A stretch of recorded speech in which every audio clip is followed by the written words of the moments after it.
ఓం శాంతి. ఎలాగైతే చెడు ఆలోచించేందుకు లిమిట్ లేదో, అలాగే మంచిగా ఆలోచించేందుకు కూడా లిమిట్ లేదు.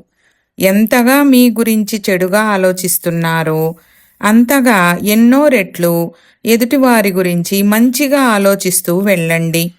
ఎందుకంటే మనం చేసే కర్మ మన భాగ్యాన్ని రాస్తున్నది. ఆలోచించడం కూడా ఒక కర్మనే. వారి కర్మ వారి భాగ్యాన్ని రాస్తున్నది. వారు చేసే కర్మలను చూసి మనం మన భాగ్యాన్ని పాడు చేసుకోకూడదు.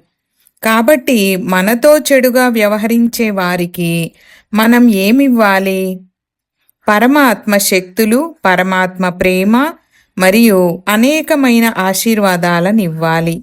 కొంచెం ఏదైనా మనసు డిస్టర్బ్ అయిందంటే ఈ ఒక్క లైన్ గుర్తుంచుకోండి. పదే పదే రిపీట్ చేయండి.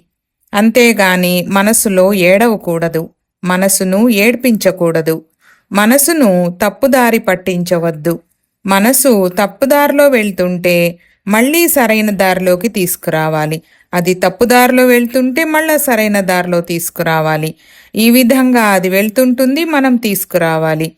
ఈ విధంగా మనకు మనసు అలవాటయ్యేంత వరకు తప్పుదారిలో వెళ్ళే మనసును మన దారిలోకి తీసుకురావాలి. ఓం శాంతి.